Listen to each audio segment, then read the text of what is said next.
साथ साथ बने कर ले, आत्मा के साथ साथ बने कर ले, रोज थोड़ा थोड़ा हरि का भजन कर ले, रोज थोड़ा थोड़ा हरि का भजन कर ले, रोज थोड़ा थोड़ा हरि का भजन कर ले। मुक्ति का कोई तो यतन कर ले, मुक्ति का कोई तो यतन कर ले, रोज थोड़ा थोड़ा हरि का भजन कर ले, रोज थोड़ा थोड़ा हरि का भजन कर ले, रोज थोड़ा थोड़ा हरि का भजन कर ले। जय हो तारी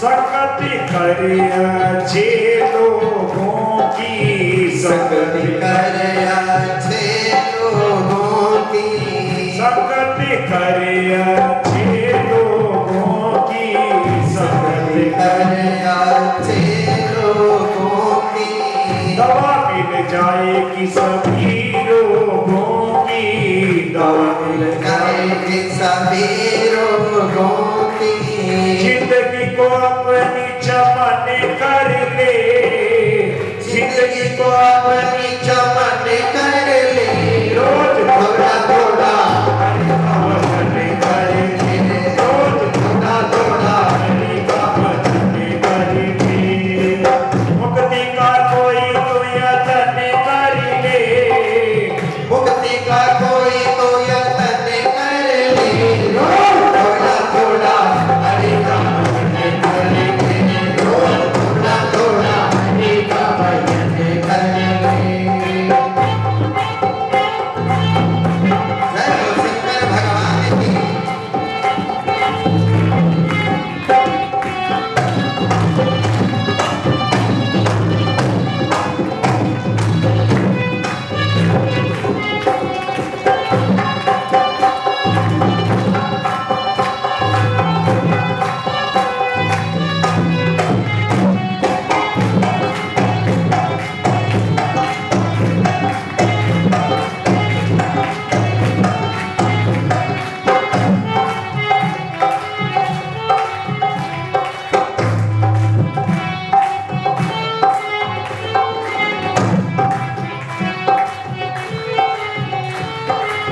जग के अकेले से बाहर निकल कर, जग के तेरे से बाहर निकल कर, जग के अकेले से बाहर निकल कर, जग के अंधेरे से बाहर निकल कर, है बंदे तुम्हारी गुण गा कर, हे बंदे तो हरि गुण गा कर, आत्मा से हरि का मिलन कर ले, आत्मा से हरि का मिलन कर ले, रोज थोड़ा थोड़ा हरि का भजन कर ले, रोज थोड़ा थोड़ा हरि का भजन कर ले, रोज थोड़ा थोड़ा हरि का भजन कर ले।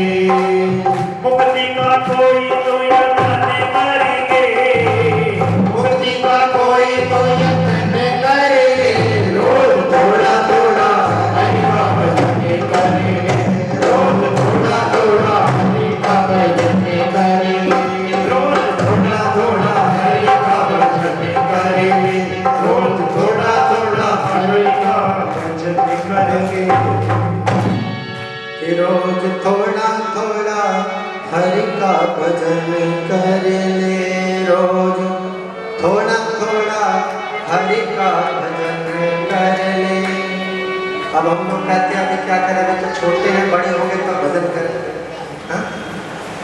बड़े होने का किसने देखा है, 1 मिनट का भरोसा नहीं है। अभी तो कमा रहे हैं, जब बुढ़ापा आएगा तब भजन करेंगे। महाराज बुढ़ापे में कभी भजन नहीं होता, ध्यान देंगे, क्योंकि हाथ पैर दुखना चालू कर देते हैं, शरीर दुखना चालू कर देती है, इतनी देर तक बैठ नहीं सकते, लेटे रहेंगे तो मन नहीं लगेगा।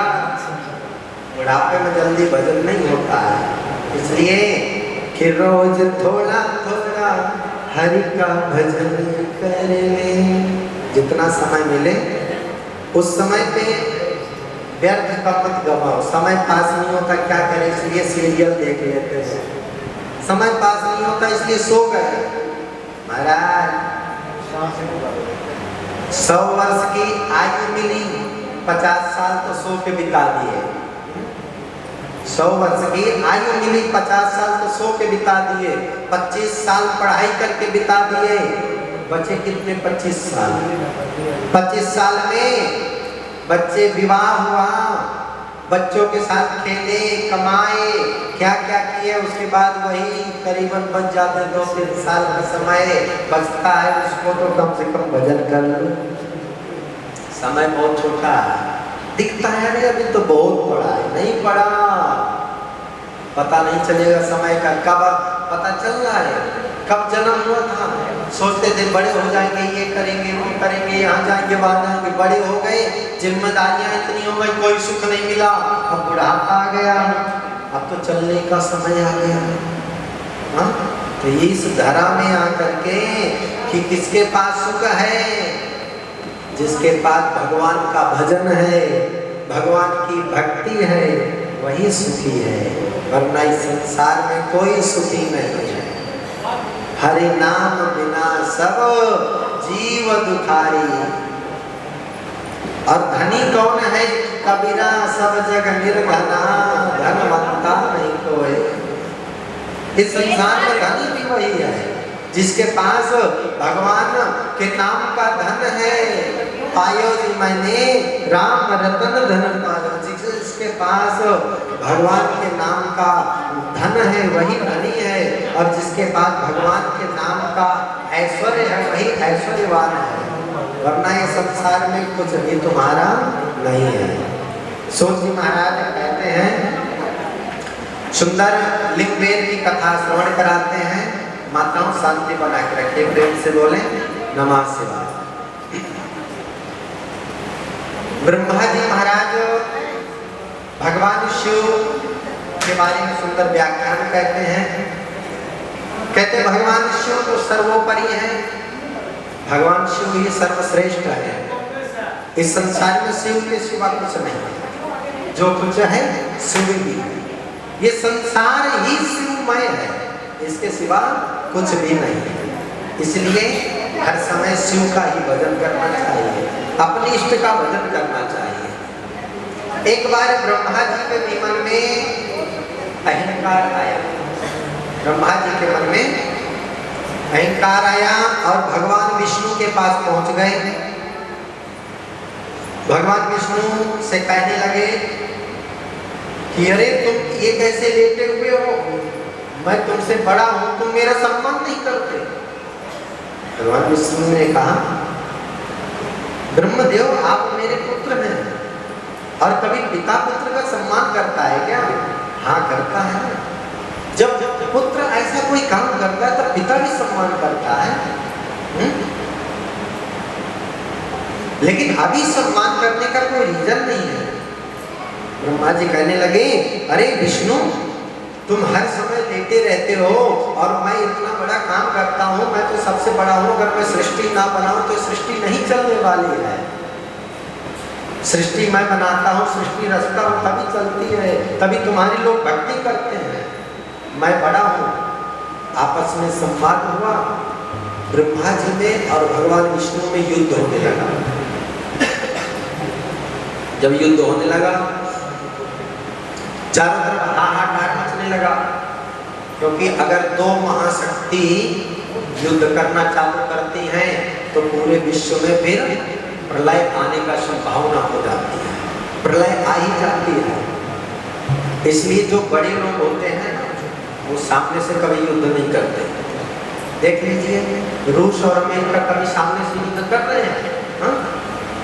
कभी अमेरिका यूक्रेन का सपोर्ट कर रहा है, रूस है वो इजराइल का सपोर्ट कर रहा है, ईरान का सपोर्ट कर रहा है। तो इसलिए बड़ी महाशक्ति जल्दी आपस में सामने युद्ध नहीं करती। अगर युद्ध करेगी तो फिर प्रलय आता है।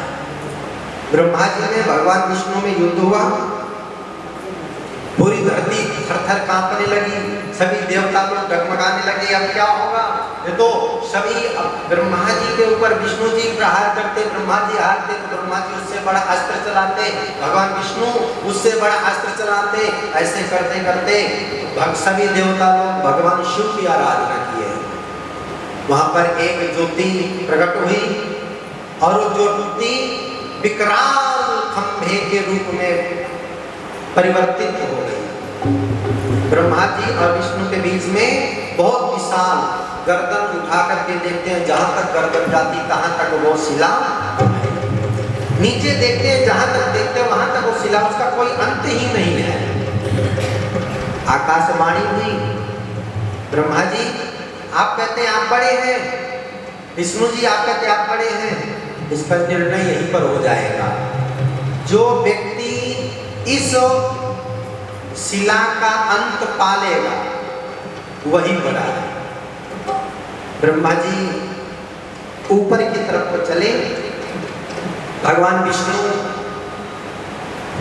शुकर का अवतार धारण किए और वो नीचे की तरफ को गए। भगवान विष्णु नीचे को चले गए, कई वर्ष बीत जाते हैं, लेकिन ना तो ब्रह्मा जी ने अंत पाया ना विष्णु जी ने अंत पाया। विष्णु जी समझ गए माया, विष्णु जी वापस आए। ब्रह्मा जी गए तो वहां रास्ते में केतकी का पुष्प मिलता है। केतकी का पुष्प मिला, ब्रह्मा जी ने कहा रे पुष्प तुम कौन हो? आज से पहले तो मैंने तुम्हें देखा नहीं और तुम इतने सुगंधित हो, किस देवता के द्वारा प्रकट किए हुए हो, किस देवता पर आप चढ़ते हो? केतकी ने कहा इस शिला के मध्य से मैं प्रकट हुआ हूं, अभी मैं किसी देवता पर नहीं चढ़ता। ब्रह्मा जी ने कहा मेरे लिए तुम प्रिय रहोगे, लेकिन पहले मेरी बात मानोगे तब। केतकी ने कहा क्या करना पड़ेगा? ब्रह्मा जी ने कहा तुम मेरे साथ चलो, विष्णु जी के सामने बोल देना कि हाँ हमने इस शिला का अंत पा लिया है। केतकी ने कहा नहीं मैं झूठ नहीं बोल सकता। तो ब्रह्मा जी कहते हैं कि स्त्री नर्म विवाहे चा मृत्यर्थे प्राण संकटे गो ब्राह्मणार्थे हिंसायां नानतम शाच गुप्सितम। कुछ जगह झूठ बोलने से भी पाप नहीं लगता है। किसी बहन का विवाह हो रहा हो किसी स्त्री का और तुम्हारे झूठ बोलने से वो विवाह यदि हो जाए, किसी कारण टूट रहा हो विवाह और आपके झूठ बोलने से यदि विवाह हो जाए तो पाप नहीं लगता। और किसी का विवाह यदि फिक्स हो और आपके झूठ बोलने से यदि विवाह टूट जाएगा तो गौ हत्या के समान पाप लगता है, ध्यान दे लेना। आजकल ऐसे लोग बहुत हो गए कि झूठ बोल देते हैं, इसलिए इस बात का ध्यान देना। स्त्री नर्म विवाह का प्रत्यर्थ प्राण संकट, किसी के प्राण संकट में पड़े हों और यदि उसके झूठ बोलने से उसके प्राणों की रक्षा हो जाए, या किसी गौ माता की हत्या हो रही हो, गौ माता के कोई ब्राह्मण के प्राण संकट में हो और आपके झूठ बोलने से यदि उनके प्राणों की रक्षा हो जाए तो वहां पर पाप नहीं लगता है। यदि आपका सर्वस्व धन लुट रहा हो और आपके झूठ बोलने से यदि वो धन बच जाए तो पाप नहीं लगता।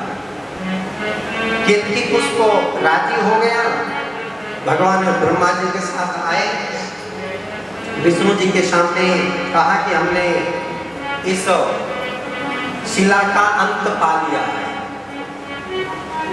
बोले गवाह कौन है इसका? ब्रह्मा जी ने कहा ये केतकी का पुष्प गवाह है। केतकी के पुष्प ने कहा हाँ हमने बार देख लिया।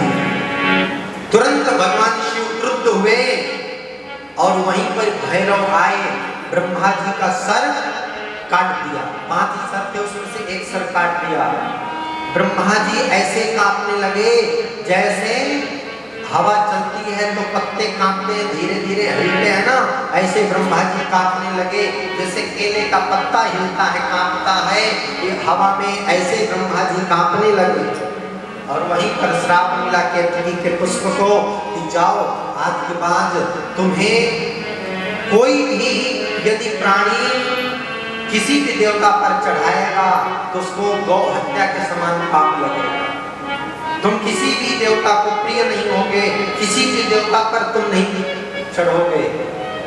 तभी से केतकी का पुष्प श्रापित हो गया। केतकी का पुष्प किसी भी भगवान को प्रिय नहीं है। ब्रह्मा जी महाराज कांपने लगे।